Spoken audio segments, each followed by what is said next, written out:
I'm willing to bet even the biggest Disney fans don't know these secrets about Animal Kingdom's most popular attractions. Hey everybody, it's Molly with Mammoth Club, and I'm at Disney's Animal Kingdom today. We're talking Kilimanjaro safaris, Flight of Passage, Expedition Everest, and more. And I am spilling some of the best kept secrets, these hidden details, backstories, and I guarantee you don't know them all. So, I hope you're ready, hope you're excited. Let's get to it. Say it with me, it's gonna be wild. Why do I do this?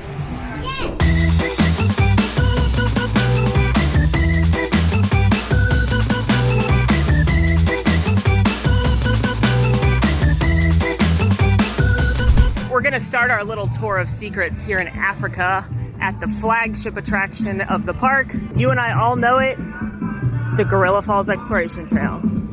Just kidding. We're obviously going to Kilimanjaro Safaris, one of my favorite rides ever. And again, this is the flagship. This is the icon of the park.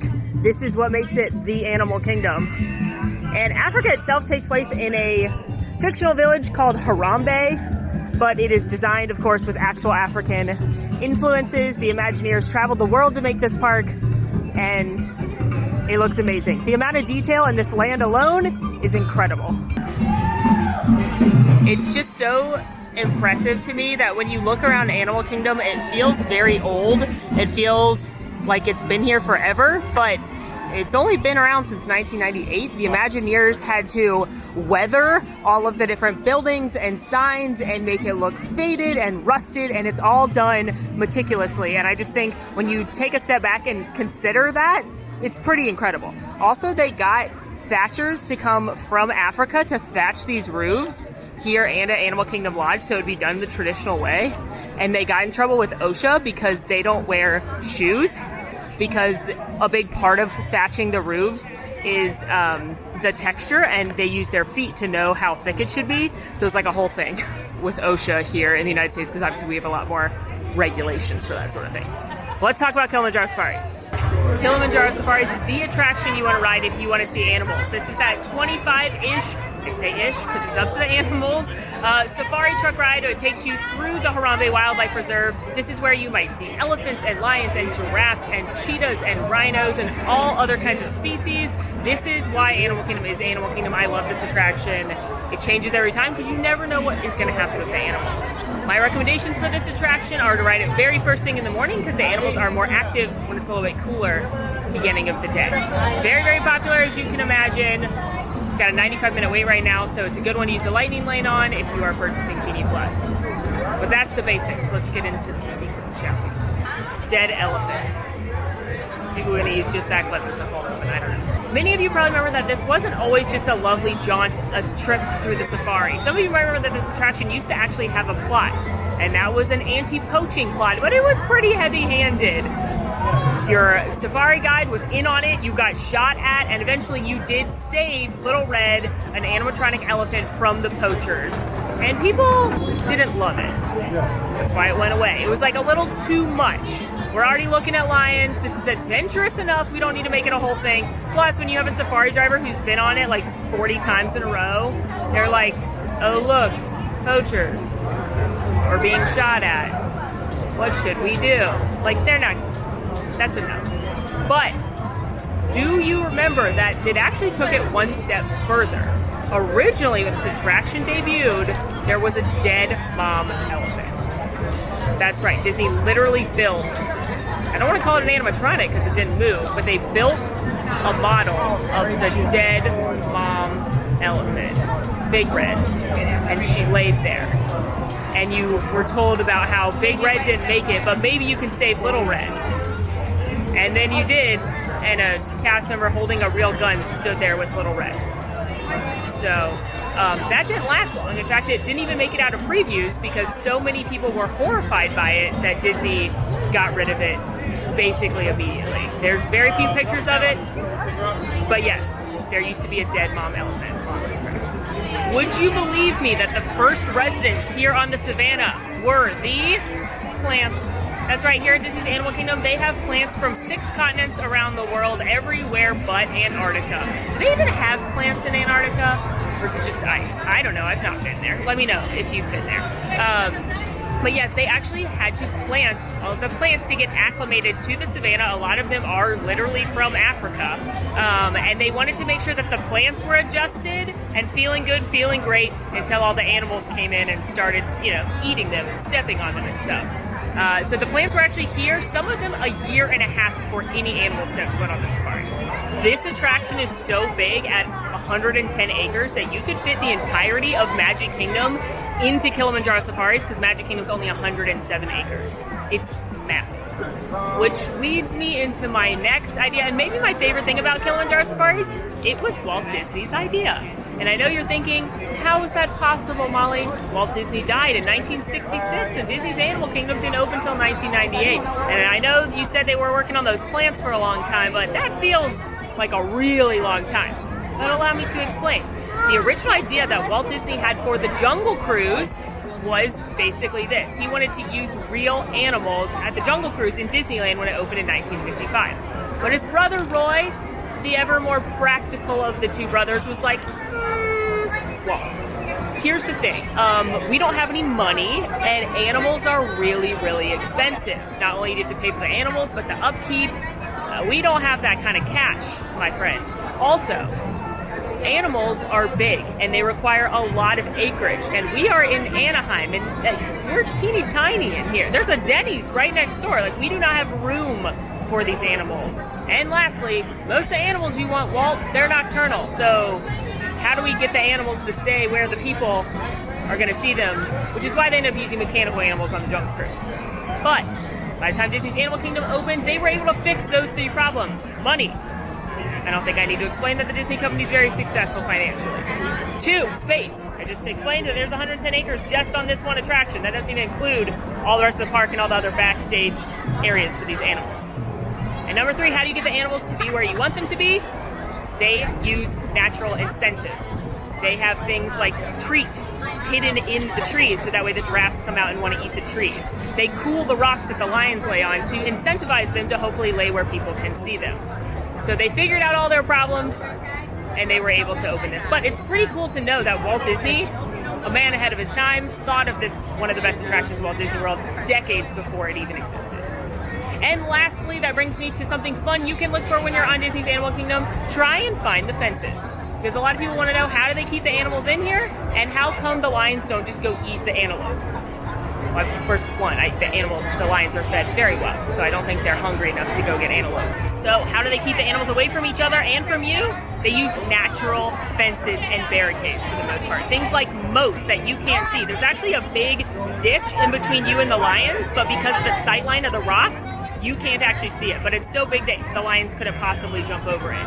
They also use things like those chains in the ground when you drive over those. Hoofed animals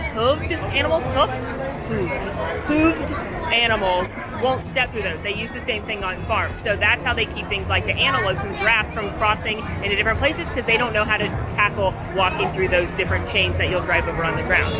They will also use things like rocks. They will hide fences, but they want it to seem very open, but still, of course, be very, very safe.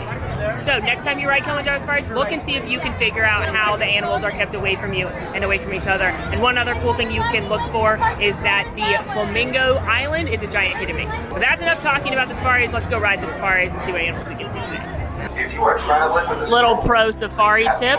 Always be nice to the cast members, but if you'd like to, ask for row 9. Row 9 is certifiably the best row because it's in the back, and you can turn around and get a good view of the animals as well. I also recommend being on the left side if possible, so the far side, because you get closer to some of the animals, and you have like the hyenas or the painted dogs or the lions on your side of the truck.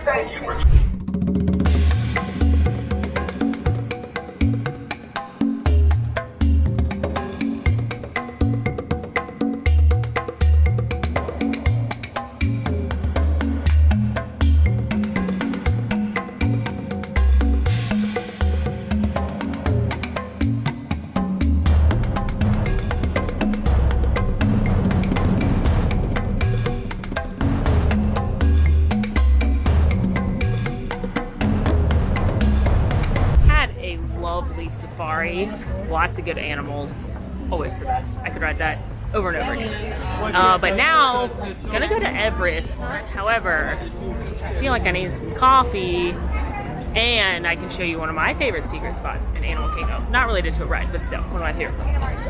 Because coffee.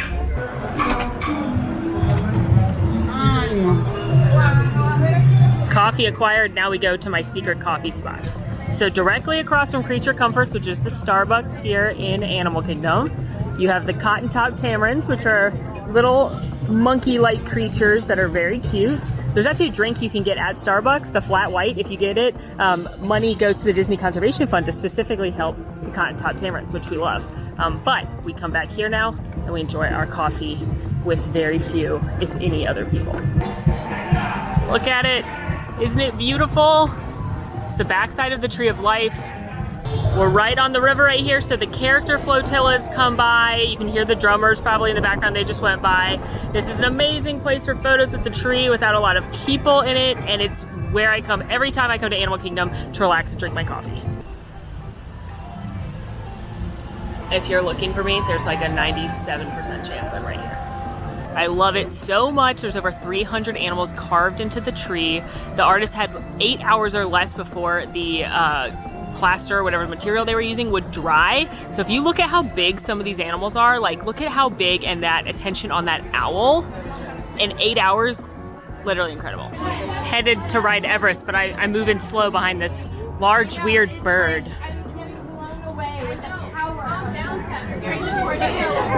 Kevin, you're so cute.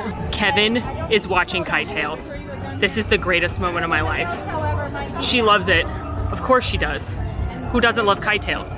Oh my gosh.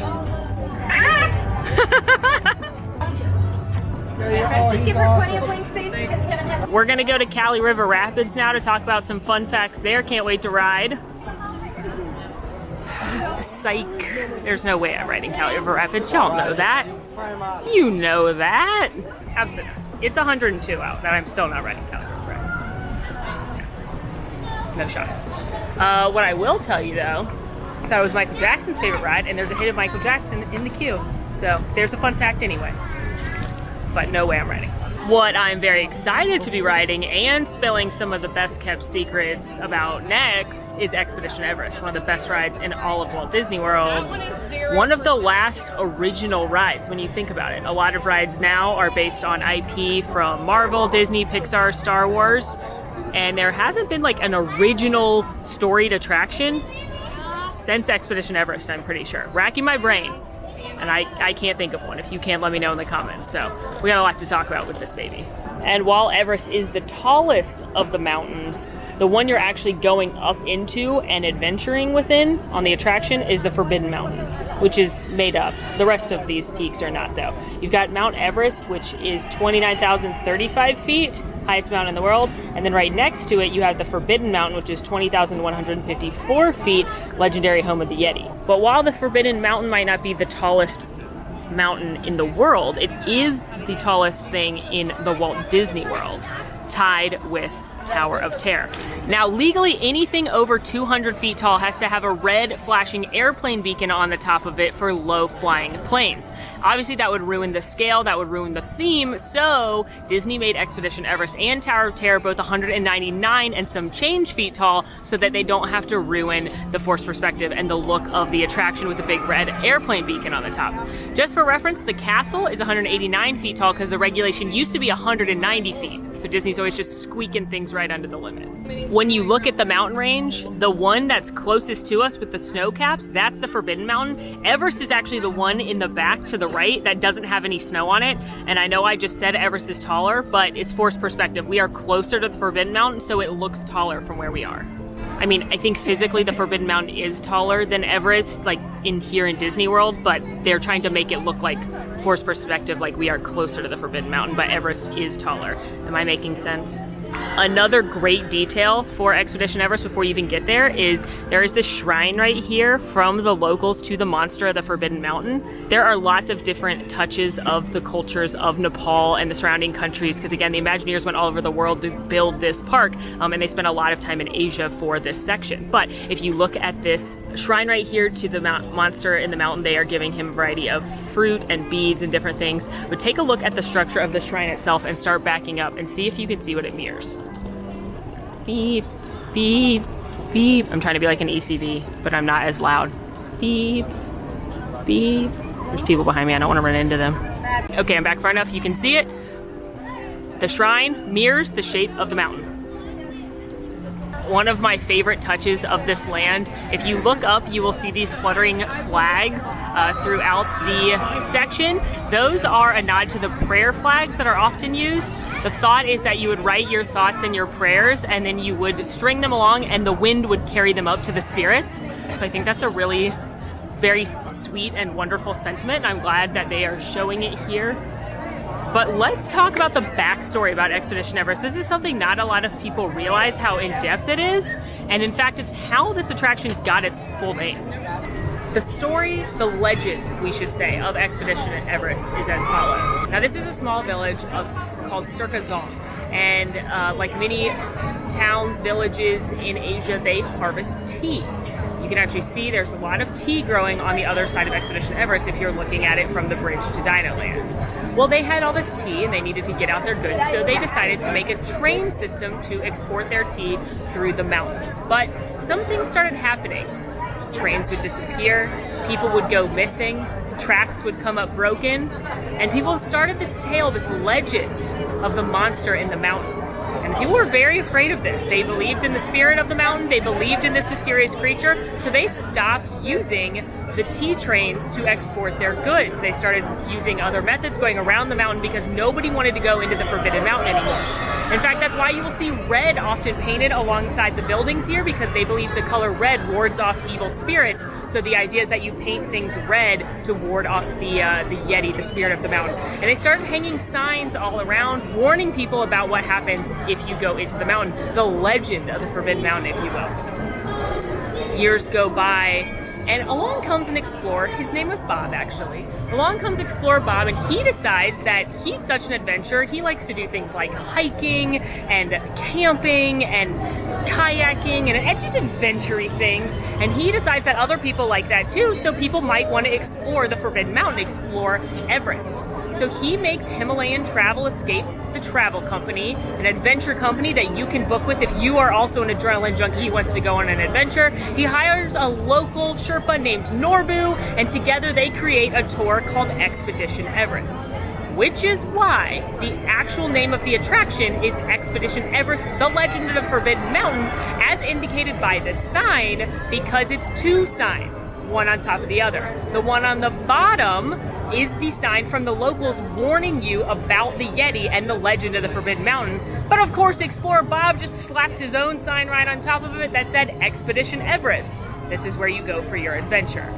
Again, that's how the attraction gets its full name, Expedition Everest, the Legend of the Forbidden Mountain. The story doesn't end there, of course. When you ride Expedition Everest, you are going on the tour, and warning, things may not go as planned. If you go in the standby queue, you haven't booked your tour yet, so you'll actually weave through the booking office. However, if you go through the lightning lane, you've already booked your ticket, so you route around the booking office and straight in to get your gear. Let's go do that right now. Before we go ride, though, let's take a closer look at the sign.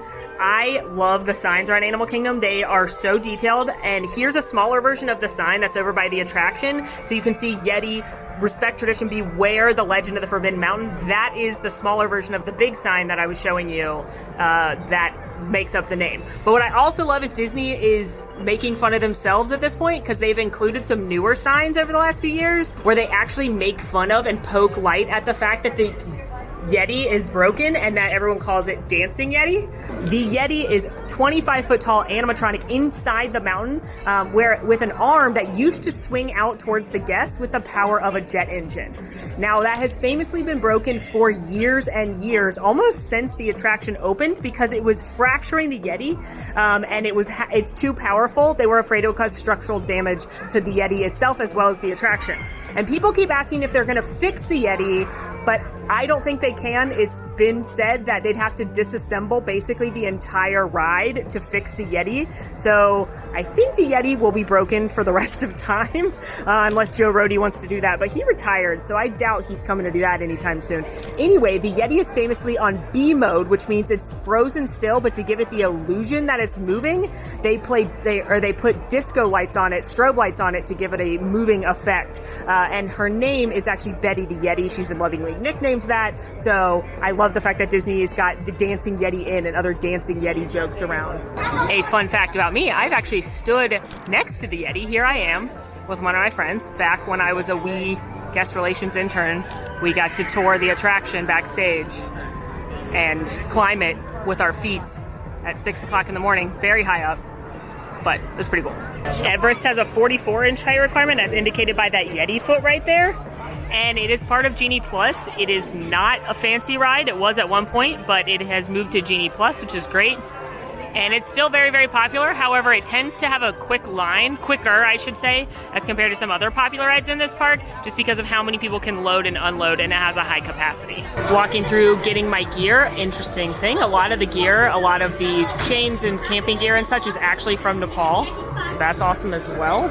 I was walking through talking about that camping gear and how it is authentic to Nepal, and a cast member let me know that it's actually from a group called Project Himalaya, and they hike Everest every summer when the snow melts, and they collect all of the stuff that people left behind so that it doesn't stay up there and damage the ecosystem, and then they use it for different things, but most of the props here are from that group. Yeah, thank you for that fun fact, cast member. I love it.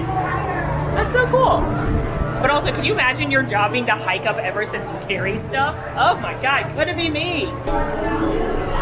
One thing that's interesting too, I just love this ride so much. I love this story so much. There is actually a Yeti museum, and it's in much fuller fashion. If you go through the standby line, you actually walk through a bigger Yeti museum, and you'll see like a torn up camping tent and other evidence as to why the Yeti is real. And you get pieces of that here in the lightning lane as well. And then you will see this sign that says, respect the power of the Yeti. The weight of the evidence leads to the inescapable conclusion the Yeti is real. You are about to enter the sacred domain of the Yeti, guardian, the protector of the forbidden mountain. Those who proceed with respect and reverence for the sanctity of the natural environment and its creatures should have no fear. To all others a warning, you risk the wrath of the Yeti. And that is from Professor Pima Dorje, who is the curator of the Yeti Museum. But then we have something from our Himalayan Escapes owners. We've got the opinions expressed by the curator of the, quote, Yeti Museum in no way reflect the views of the owners and operators of Himalayan Escapes Tours and Expeditions, Norbu and Bob, the proprietors, since 2005, because that's when this attraction opened. So, we have our story continuing to play out, and we'll see who's right when we board the train. Isn't this fun?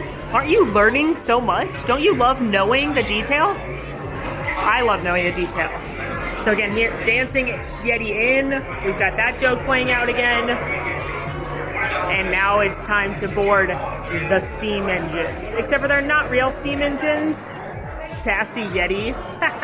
Love that.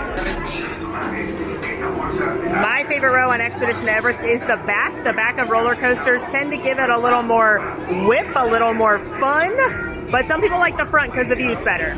But I always kindly ask for the back.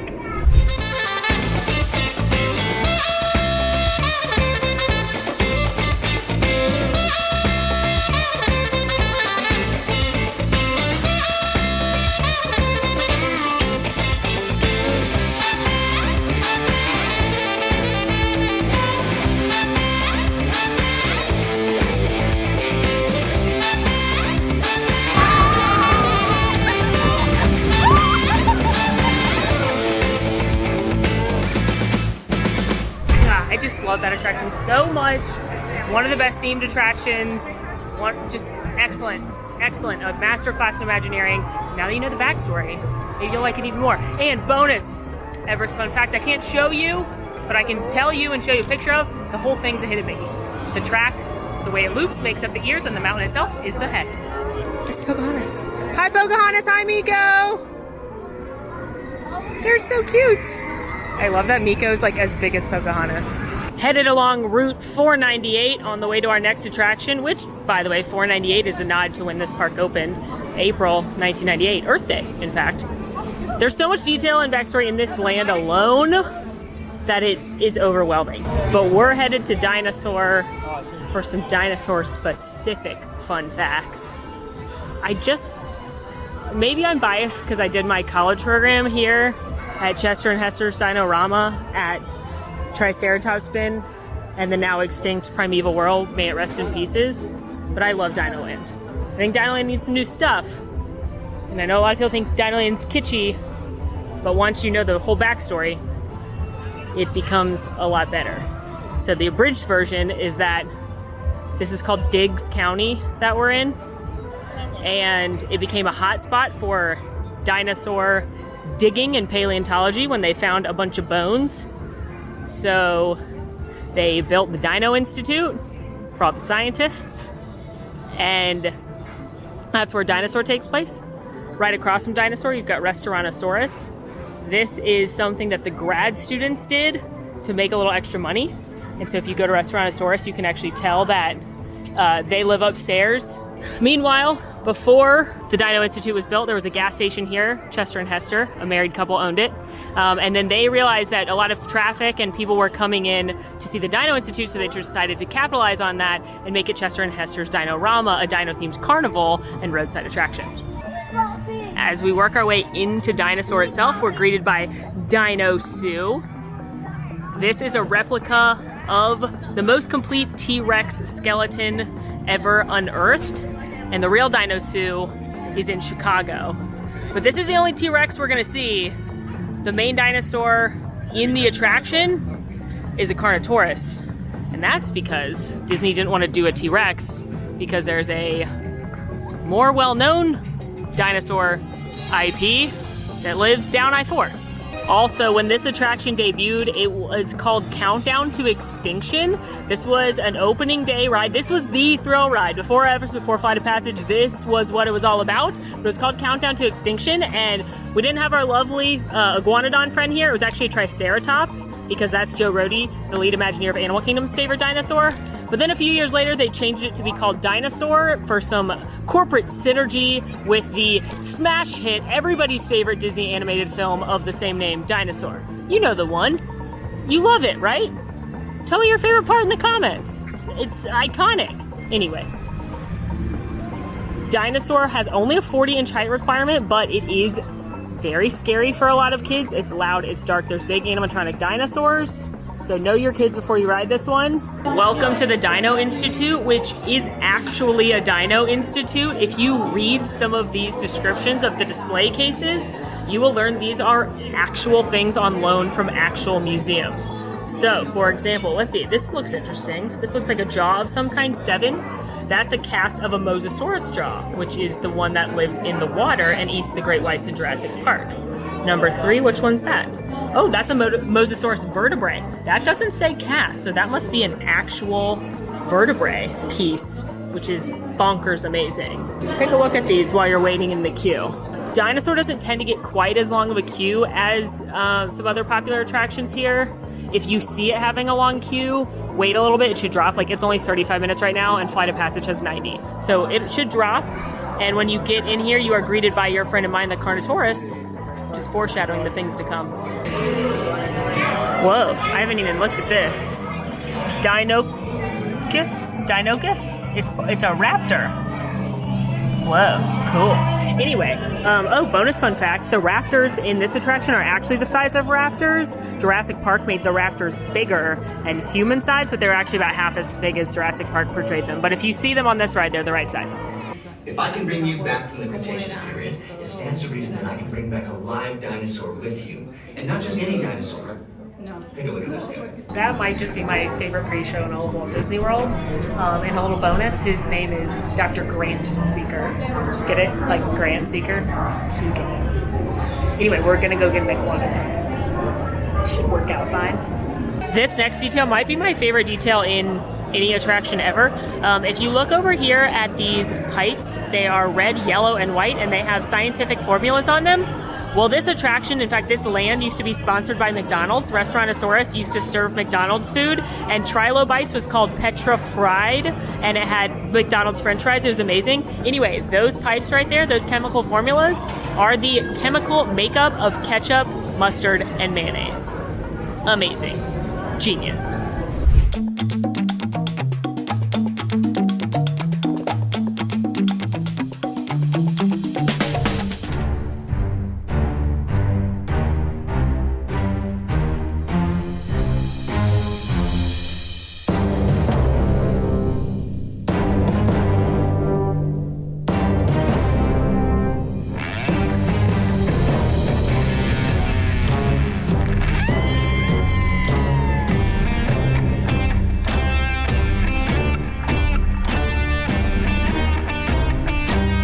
just love that attraction so much. I think it is so good. I think it's so underrated at this point too.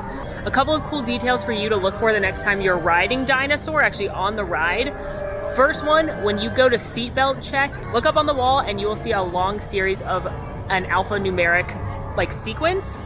It starts with CTX, that stands for Countdown to Extinction. Again, that was the original name of the attraction. And then WDI, which is Walt Disney Imagineering. And then AK98, which is again Animal Kingdom 98, because the park opened in 1998. So that's a very cool little detail. Also, when you are about to go in the time machine, on the left-hand side, you will see a whiteboard, and there is a dry erase marker that's made a Hidden Mickey, drawn a Hidden Mickey on the board, so that one's neat as well. And then lastly, this is probably my favorite one on the actual attraction, is that the Iguanodon ends up saving your life so that you can get away from the Carnotaurus and get back before the asteroid hits. He's actually holding up a log that allows you to drive under it and get back just in the nick of time. So I always like to whisper thank you to the Iguanodon, because without him, I'd be stuck in the Jurassic period, and I don't think I would survive. I don't think they have cold brew. So yeah, thank the Iguanodon on your way out. I think probably one of my hottest Disney takes is that's a better ride than Flight of Passage. I'm sorry, please don't yell at me. I just like a physical moving ride with real animatronics. That's a win for me every day. But speaking of Flight of Passage, it's time to Siva go to Pandora. I crushed that one. That was good. Welcome to Pandora, the world of Avatar. Everyone's favorite James Cameron film. That's not true. Mine's Titanic. But maybe it's your favorite James Cameron film. I don't know. It's Pocahontas meets Ferngully in Space with Blue People. But you know what? We love the land. We do love the land. I've literally never met one single person who like loves the movie Avatar to the point that it's like their favorite. If you're that person, please let me know. Hold on. We gotta talk about this. A popular film, obviously, it's the highest grossing film of all time, or flips back and forth with Endgame all the time based on who just re-released it in theaters. It was a mind-blowing 3D experience. This is what kicked off 3D in the theaters, like made it a thing. Visually stunning. I can tell you the plot in the context of its Pocahontas or Ferngully, but I don't think this is anyone's favorite movie. And like most lands in theme parks based on IP, that is a lot of people's favorite movie. Star Wars, that is a lot of people's favorite film and IP of all time. Harry Potter, Toy Story, like Marvel, Cars even, Pixar. But like Avatar? I don't know. If this is your favorite movie, good for you, let me know. I don't know anyone yet that has said that. Not anything against Pandora. I think this land is absolutely stunning. I mean, look at the floating mountains. They are feats of Imagineering. They're absolutely amazing. The more you look at them, the more detail you'll notice, like that little one, island kind of floating up there. If you get under it, you'll see different creatures and such. There's working waterfalls coming off of them. I mean, this land is absolutely gorgeous. It's just that every time I come here, I think, wow, I really wish I cared about this movie and saw a land this detailed and this intriguing based on a film franchise I cared about. But hey, you know what? Maybe the water one will change my mind. Truly though, as much sass as I give the film, this land's amazing, and take some time just weaving in and out and wandering and looking at the plants and the mountains and it's incredible, especially come back at night when it's all lit up with the bioluminescence. We're not here to talk about Pandora. We are here to talk about a specific thing on Pandora, and that thing is Avatar Flight of Passage. Avatar Flight of Passage is without a doubt the most popular attraction in Animal Kingdom. It usually is a very long wait, like it's 70 minutes right now, which actually isn't too long for Flight of Passage, but not a short wait by any means. It's also a fancy ride, meaning it is an individual cost if you'd like to access the Lightning Lane. It's not included with your $15 Genie Plus purchase. But again, it's one of the most popular rides in all of Walt Disney World, certainly the most popular ride here, and we're about to head on it. But before we do, I love pointing out this banshee right here. A lot of people walk right by this woven banshee that was made by the native people. There's also a woven Shaman of Song outside Navi River Journey, and I just think it's a really cool detail. Plus, I'm gonna point out right here, this is the test seat. This ride has a very weird, unique seat that not all guests are comfortable in. So if you're concerned about fitting comfortably in the seat, make sure you talk to a cast member out front here. They can come have you sit in the test seat. That way you don't wait in a long line only to find out it's not gonna work out for you. Before we head into the queue, I wanna point out another very cool detail just in the landscape here. Not all the waterfalls are real. Now, a lot of them are. If you look down here, there's some smaller ones, and then they move up. There's a pretty long one up there. But if you look all the way to the tippy top, let's see if I can get like right here-ish, that's not a real waterfall. That is actually a wheel made to look like a waterfall rotating.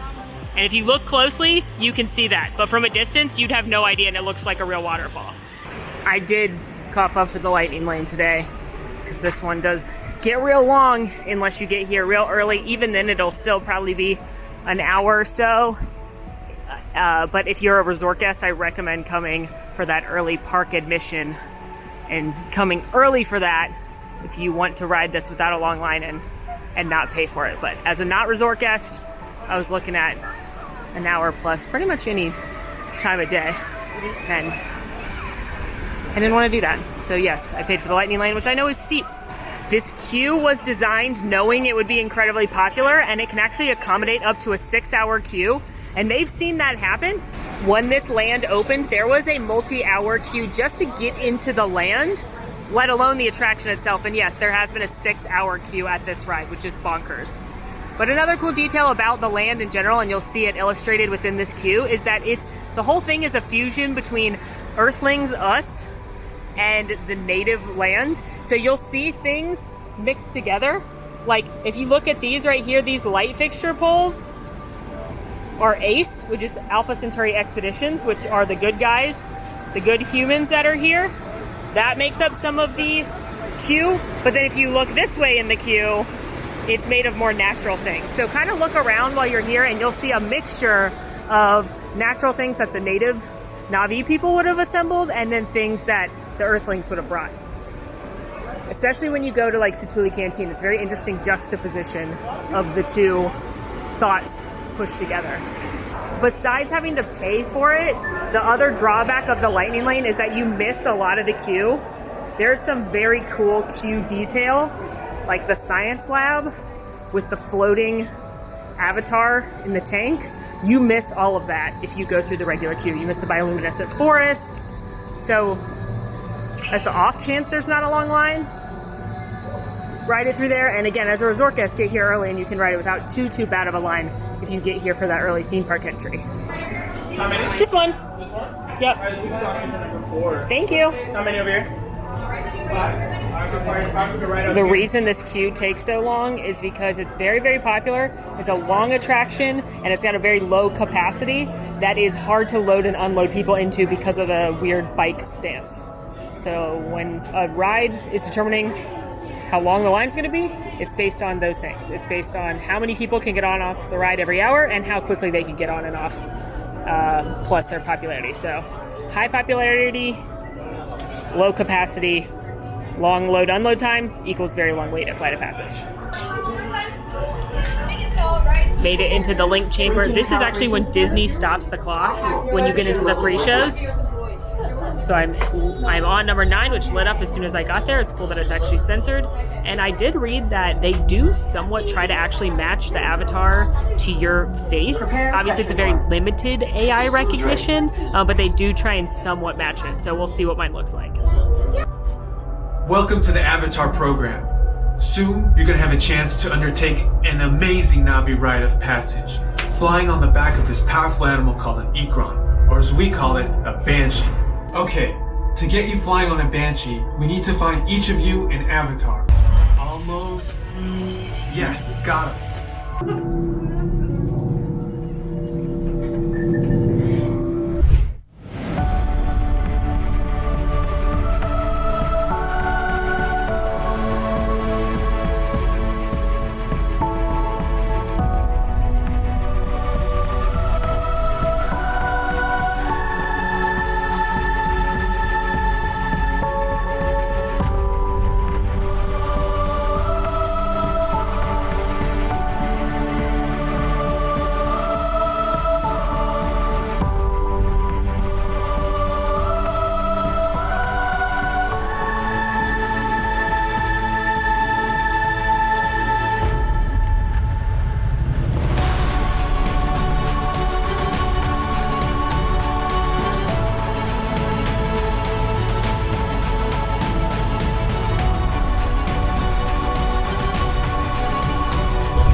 most important Para fun su fact I'm seguridad, going to tell you durante about Flight toda of esta Passage. experiencia deberán Because that's permanecer not Sigourney sentados, Weaver. I know you inclinarse thought hacia it was. adelante I agarrando did las too, barras but y it's not. supervisen. We came, we saw, we SIVA code, but here is the other very cool detail I love telling people about. It is on the exit of the A-B side, so not everyone will see this, but there are these 3 handprints on the wall right here, and they all have initials. So this is Joe Rohde. Again, he is the main Imagineer of Animal Kingdom and this land in particular. He is one of my idols. This is John Landau, who is the main producer on the film Avatar, and he works very closely with Joe Rohde on the land. And then last but not least, we've got Mr. Titanic himself. That is James Cameron's handprint, who of course directed the film and worked on the land. So you can give one of them a little high five on the way out. Are my hands as big as Joe Rohde's? What does that say? No, they're not. No, it's my nails. We're good. We're good. I know I say that I don't like this ride as much as like Dinosaur or Everest, and that is true. This doesn't crack my like top 10 Disney World rides. I understand it's a lot of people's most favorite ride, and it is lovely. It's the most relaxing thrill ride you'll ever go on. But there is one part that gets me in my feels, and that's the part in the cave when the bioluminescence lights up and you feel the banshee breathing underneath you, and then you feel it like take the steps. That part is beautiful, and I get teary with the music and everything. So you should definitely ride this ride. It is pretty amazing, but it's also Soarin' with a fancy seat. It can be 2 things. Say one more thing about this ride. When they like show you yourself laking, it is the most unflattering camera angle. It's like Ursula coming out of the sea.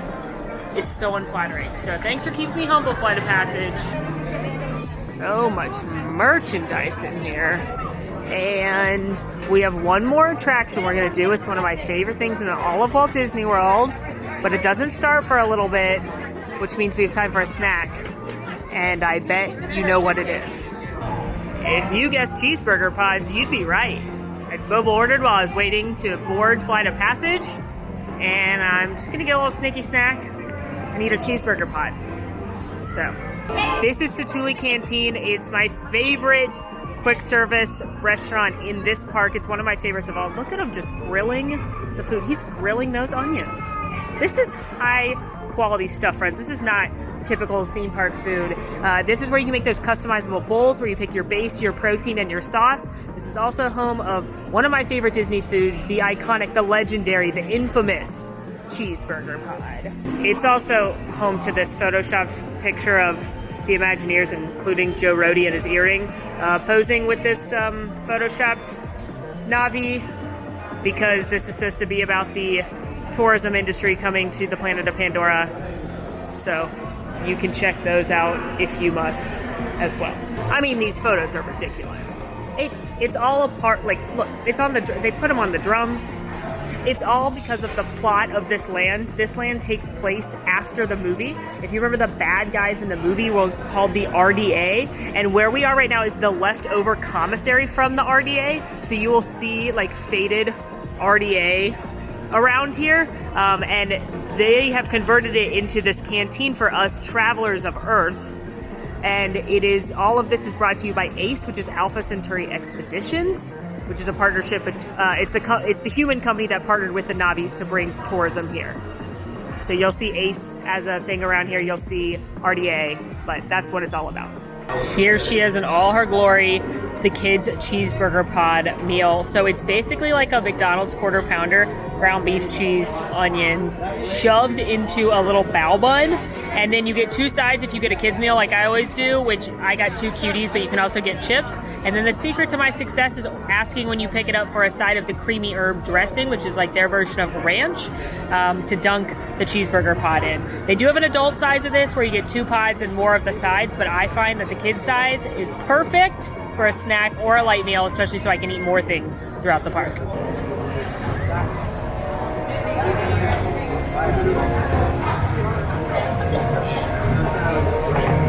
The best. I'm obsessed. Like, the cast members know me here. I'm obsessed. Because I come so often. What does that say though? Anyway, try them. They're great. Headed to Africa now for our final attraction of the day.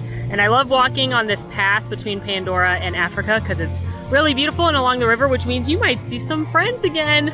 And there are no friends cuter than the Chipmunkosauruses. Hi, Goofy! Hi, Chip and Dale! You're so cute! Love you! This park, I tell you what, it's so beautiful. You can find little pockets of no one and just, it's so gorgeous. Here comes Rafiki and Timon too. It's so cute. Hi, Timon. Hi, Timon. Hi, Rafiki. We are headed to see Festival of the Lion King, which is one of my favorite things in all of Walt Disney World. It's back in its full glory with the tumble monkeys and the birds, and it's amazing. But before we even get into the Harambe Theater, I'm going to talk about signs again. Get excited. Much like in Asia, there are signs everywhere that are weathered, and if you look around Africa, you will see ones actually for the Festival of the Lion King. You've got Kyume right on there. It means masculine and strong. What do you think? And you'll see this poster around Africa, as well as some other very fun ones. Let's go over here. This sign right here is advertising the Tusker House restaurant. That's the character dining restaurant, but I love that it's like actually advertising it. And in fact, if you look at most of these, you can find where they're advertising, even if it's not a real place. Like there's ones that say fishing expeditions, and then down by the water, there's actually a fishing expedition building. Unfortunately, it's closed today and every day I've ever been here, but it's still there. But my favorite of all these signs are the ones you'll see around like this one that say Joe Rohde Masks and Beads. And of course, that's a nod to our favorite earring wearing Imagineer, Joe Rohde. Festival of the Lion King is incredibly popular, so I do, unlike most shows, do recommend using a Lightning Lane if you're purchasing Genie Plus just to lock in a spot for you at the theater. If you don't want to use Lightning Lane or you're not buying Genie Plus, the later the shows usually have less of an audience because a lot of people park hop out of Animal Kingdom. But a fun fact about Festival of the Lion King is that it was a last minute addition to Animal Kingdom. They felt like they needed something else in the park, some entertainment, so they threw together this show last minute using floats from Disneyland. They had a parade about the Lion King there. When I throw things together last minute, they look very different than Festival of the Lion King. There are no fire dancers. There are no acrobatic birds. There's no monkeys doing acrobatics, but you know, we have different definitions of thrown together.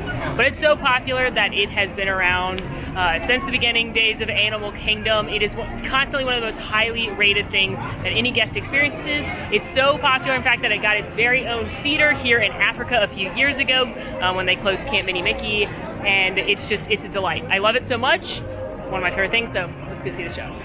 One of my favorite things to do while watching the show, besides cry hysterically because I love it so much and it's so beautiful, is to watch the different animals, particularly Simba. Simba is 12 feet tall, which is pretty amazing, and he's very impressive, but he actually gets into the show, along with Pumbaa and the other the animals around on the floats, but they actually will nod along and dance and sing the songs. So that's a cute thing to look at, especially if you've seen the show before, just to see it from a little bit different angle. But I love watching Simba throughout the show. He's so cute. Eek! I love it so much! Festival of the Lion King is about a 25-ish minute show that features a variety of live performers, singers, acrobats, dancers, as they perform to the wonderful, amazing music of the Lion King. It's the best stage show in Walt Disney World, in my opinion, maybe tied with Fantasmic, if that counts as a stage show. And Festival of the Lion King, in my opinion, does what no other stage show does, which is not try and tell you the plot. They just want you to enjoy the music and the performers, which I think is leagues above Finding Nemo or Beauty and the Beast or anything else. So I adore the show. I highly recommend it to everyone. It's one of those things that everyone of all ages tends to enjoy, and I have not met a single person who doesn't like this show. If you do, just please don't tell me. I don't want to know. And I want to like you.